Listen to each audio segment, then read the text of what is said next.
Hey folks, how you doing today? We're here to do some more lessons learned. And in this one, we're going to talk about Colorado. It was an elk hunt, first rifle, 2020. And the reason I want to talk about this hunt is it had a lot of features to it, a lot of aspects that I think we're all faced with when we go and travel as a non-resident hunter somewhere. I think there's some benefit in going through the things of what worked. So, the very first thing that was the first decision made on this hunt was what year and what time frame was I going to burn my points in Colorado to go do a first rifle hunt in a unit I've always dreamed of hunting. And it's not a trophy unit. It's just a place that is really cool. I've driven by there many times and said, I want to go hunt that place. So in 2020, I had 3 points. The year before, it only took 2 points to draw. So I was pretty sure I was going to get the tag. And the very first thing that I'm going to say is I picked a year with premium dates. And some of you might say, well, what's that mean? Colorado, and we might throw a screenshot up here, it's called the Hunt Planner. And it tells you what the season dates are going to be for the current year and the future and the next year. And if you go out to Colorado's website, they have the 5-year season structure out there that tells you what the dates are going to be actually for 5 years. So, looking at this, I wanted to hunt way early in what their normal first rifle period is. And this year, it was October 10th in 2020. That's when season was going to open. Well, I knew I didn't want to wait a year because in 2021, it opens on October 16th. And some would say, well, that's only 6 days difference. It can be a big 6-day difference, and here's why. You hear me talk about it all the time, this, what I call the 5 calendar periods of elk hunting. So we have the early season, which is anything in August. We have the pre-rut, which is early September. We have the peak rut, which is, mid-September to early October. And then we have the post-rut that is kicking, and this isn't just like, hard and fast dates on the calendar. These are slow transitions from one phase to the other. So somewhere between October 5th and October 15th, we're going from the peak rut to the post-rut. Some of that's driven by latitude, some of that's driven by, high altitude areas, maybe it varies by a day or two. But I wanted to have a hunt that was somewhere in here rather than somewhere in there. For me, the very first decision I made in this hunt was in March when I applied for this tag, or decided to apply for this tag. That's the very first thing I did. And I would say any of you who are traveling, you're talking about a serious investment of your money and your time. If you have a choice between 2 dates that put you at the tail end of the peak rut or right into the core, or the start of the post rut, we're all pretty much going to say, I want this. For a couple of reasons. One, the elk activity and the vocalizations. Usually, every day, every week later into October you get, the greater the likelihood of that early winter storm. And when you're talking high country like what I'm hunting here, 12,000 feet, that first early winter storm can all of a sudden push elk into completely different patterns. So there's a lot of reasons why these earlier dates were more attractive. And I picked the year when I knew I could do that, and it worked out really good. Number 2 is I had a fallback camp location. So you're going to see in this hunt, we were using llamas. And a lot of these high country elk hunts in Colorado, these early season ones, you're going way back in there, both in terms of distance and in terms of elevation. So this unit is known for big, wild, high, tough country. So when I went there, I had two camp options kind of staked out. Option A is going to be shorter. It's going to be a little bit steeper, but it's going to get me within a mile or two of what I thought would be the prime hunting area. A lot quicker. Well, if you've been to Colorado in the last 20 years, you'll notice that some hillsides are now just gray instead of the old green that used to be all this fir and spruce and other stuff. And it's all from beetle kill. So this beetle kill that is, it's hundreds of thousands of acres in places. This beetle kill is now old enough, all these dead trees, whenever the wind blows, it's just knocking trees down all the time. So the very first idea that I had for camp location A, like the big star by it on my e-scouting plan, had an old trail going up there. I'm like, all right, we'll load up the llamas. It's only 4 miles up there. Well, we start into that trail, and it's absolute deadfall city. You can't negotiate any of it, let alone trying to get a llama over all this stuff. So we bushwhacked in there. I thought, well, maybe it'll clear once we go in a ways. We made it maybe not even a half mile, and we got to the first little knob where I could look ahead up the drainage, and it just miles of this same stuff. So we had to turn around. Fortunately, I had a second camp location that was going to require about an extra 3-mile loop to get anywhere near our chosen hunting area. But we had that. Fortunately, my second camp location was available. What would have been bad, we show up there and someone else already has this spot picked out. Fortunately, we got there. There's water, there's grass for the llamas, but we're still at least an hour from the hunting area, which is okay. Some people would say, well, I'd rather only hike for a half hour. Yeah, that's about what we would have hiked in the other location. So we end up having to hike an extra half hour to get to the hunting location every day. And we aren't able in the morning to come into it quite the way we would have at location A. Location A was going to be downhill from the main elk hunting area. And we know we got no morning thermal, so I would have been hunting into the thermals in the morning. Here, we're at about the same location as the elk or elevation. So we're going to have like a perpendicular wind. Not the end of the world, but if I would have shown up and not had a fallback plan, I'd have been struggling. It would have been just like, the whole hunt is down the tubes now. So anytime you're traveling and you're hunting a spot that could be prone to some crazy weather conditions, show up prepared. So for me, I'm going to say this one is be prepared. So we're going hunting at 12,000 feet in October. A lot of times, this post-rut, peak to post-rut hunt can be heavily influenced by early, heavy snow. Some of you have been in Colorado and had one of these early dumps, and it can be brutal. And so I told the crew, bring absolute winter gear, because we don't know at 12,000 feet, what if we get that weather forecast that it's going to snow 18 inches. Well, if we aren't prepared and don't have the gear, we're screwed. And on our way there, we get just about to the trailhead. At the last little bit of cell coverage, I check the weather forecast.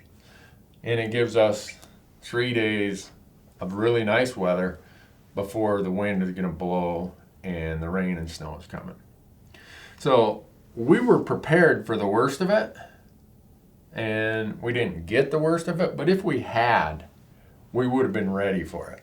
I think that showing up prepared for that gave us a lot more confidence that, hey, we're ready, we're going to go no matter what.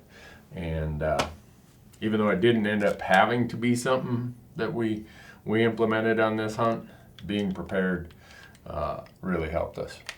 So when I say number 4, again, this is like, maybe we want to summarize all these in give yourself options. Maybe that's a good way to categorize all 3 of these. So number 4 is e-scout multiple strategies or plans. E-scouting a plan is not just like having 4 or 5 spots. It's having 4 or 5 locations with 4 to 10 spots in each location. And how do each of these e-scouted plans get implemented based on the weather, based on the hunting pressure, based on, in this case, how much access there is to get in there or not get in there. So when I drew this tag, I talked to some people who had the tag. I have some friends in Colorado, and a couple of them have hunted in this area. And I got the responses on one end of the spectrum as there was so much snow, all the elk were way down in the timber. To other responses of, it was sunny bluebird weather and they were up at almost 13,000 feet. Well, that gave me about, I would say, 3,000 to 4,000 feet of vertical that I had to have an e-scouting plan for each of those possibilities. And I did. I went through and said, okay, what's going to happen in this situation? What if we show up and there is a lot of snow? All right, if my experience is correct and if the people I've talked to, if that's correct, we're going to be hunting lower. We're probably going to be hunting in some timber. We're going to be in places we probably would prefer not to hunt. It's not going to be the stuff I love of glassing, finding them. So I had an e-scouting plan for low in the blowdown timber. I had another e-scouting plan for, okay, what if it's a normal year, there's a little bit of snow, and the elk can't stay, they still can't exist way up high at, 12,000 and above. They're going to be here in the, like, where the break of the timber is, but they're going to be down in it a way. So that was another plan.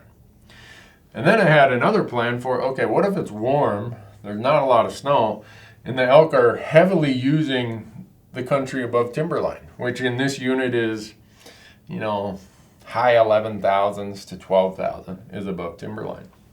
So I had multiple plans in place. And depending on what I found when I got there, it's like, all right, we're using this plan. And here's the locations. Here's the campsites. Here's the way to get there. Here's what the prevailing wind does. Here's how we're going to approach this.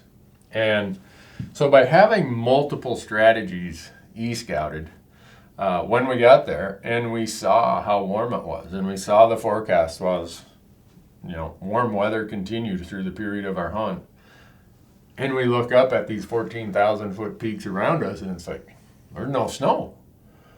Well, it was pretty obvious what e-scouting plan we had to use. Once I knew which of my e-scouted plans I'm using, then it became, all right, and I'm going to say this. This is going to sound weird, but this is what I say. Elk are elk. I'm going to pretend this is all just one big mountain, okay? And this is 13,000 feet.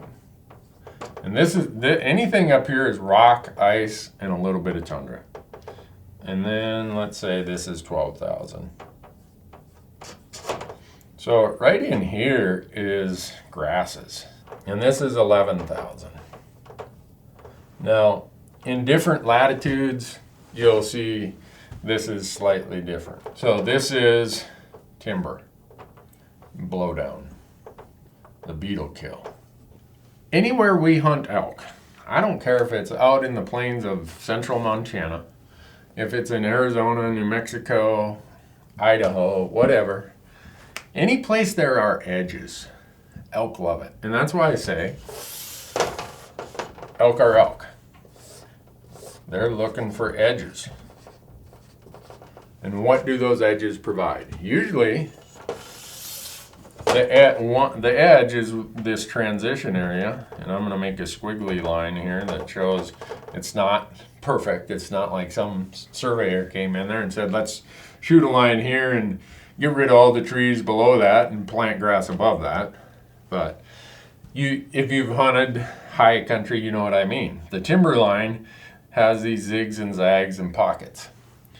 And just like elk that use burns, avalanche chutes, logging clear cuts or logging thinning areas, wherever there's a transition from one habitat type to another, we call an edge. Those are places to intercept elk. So, what were these elk doing? Instead of moving laterally across a landscape where, say this is a burn, and there's bedding cover at 8,000 feet and a burn at 8,000 feet, they move laterally from their bedding cover to their feed. Well, here, it just pivots 90 degrees, and now they're coming down into the timber, and this is where they spend their day bedded. And then at late afternoon, evening, they come up here because these grasses are what they're feeding on. So, just like we see in other places, in the evening, they're up here, stay there most of the night, bed a little bit out here, feed again just before the sun comes up, and then they do this, and then they reverse in the afternoon. So, by understanding that elk are elk no matter what, other than they're on a different landscape, whether it's a landscape that's different by topography in this case, or by food type or plant type or latitude, the elk are still behaving how they do. So the pattern became, we came and hunted this edge. So our camp's over here. We got to hike and climb, and takes us about an hour, and we get slightly above this edge line, and the elk were in there. That's it. It was, if you look at a map and you're looking for edges, this was the classic edge for a warm period without a lot of snow in this last part of the peak rut transitioning to the first part of the post rut. So again, elk being elk, they're like us in some respects. They like the path of least resistance. So this whole thing is this timber blowdown area. Up here on the top, I mean, it is just absolute messes of blowdown and timber in some spots where it's completely unnavigable. There were a couple paths, and they certainly weren't this wide. There were a couple avalanche chutes they could negotiate, and there's a couple paths through that blowdown. We found, I think, probably 3 or 4 really good paths, and they all converged up here within this probably, this might have been 1 mile to 2 miles wide of where this timber edge came and intersected with this high country that had a ton of grasses. Well, by the time you get up here, these trails that are coming, they're all, they're within a half mile of each other where they come out of the timber. And so we're sitting up here. We actually hunt our way all the way over here. And we're sitting on a knob, and all of a sudden, back over here, some elk came around this mountain, and they're jumping on this trail, and they're going back down in the timber. Well, from here, and having scouted these trails and knowing elk are elk, right? They want to use the trails that get them through the deadfall with the least amount of headache. I told the guys, let's go. And we took off. And we come like this. We're going, and we get to this trail. We know, we can hear the bull bugling now. And down here in this deadfall, there's this opening. And I saw it on my map, and I'd marked it, and there were a couple others down here that I'd marked. So we come running over here, and there's no way we can chase that elk through this deadfall to that park. So we got to grab another one of these trails that we'd scouted the day before, and we're paralleling. And we can hear the bull bugling. And we'd seen 4 or 5 cows use this same trail earlier before the bulls showed up. So we kind of knew what was there, where they were going, and where they were going to end up. And we circle around this way. We get to this edge of the park. Eventually, we call him over here to the edge of the park, and boom, shoot him. Done. Point is, elk are elk. I don't care where you're at. Elk have their patterns and their trails and their places that if they're undisturbed, that's where they prefer to go. They're like me. I drive a desk for a living, man. I don't want to be steeplechasing over all this blowdown deadfall, and yeah, I mean, you can't get through it. It's like pixie sticks just stacked on top of each other. So knowing that elk are elk and being able to predict what they're going to do, I looked at the landscape, and even though it's a different landscape than maybe I hunt in Montana, elk are going to use it for the same reasons and the same manners as they do in other places I hunt. If we would have hunted longer, maybe I'd have more points, more things to talk about. But we try to keep it to 5. When I went through this hunt, to me, when I think about if I look in my notes, what are the 5 things where I really came to a pivot point or came to a fork in the road and I had to be prepared for either fork in the road? That's kind of this, give yourself options. And this, and this, 3 of these 5 things weren't even issues out in the field. These were critical decisions made before the hunt even started. And I would say in most of my hunting, there's as many of these key points, these forks in the road, that are made before we even load the truck to go on the hunt, as there are points that kind of become critical forks in the road once you're out there. So, and I point these 3 out because elk hunting, to me, is a year-round pursuit.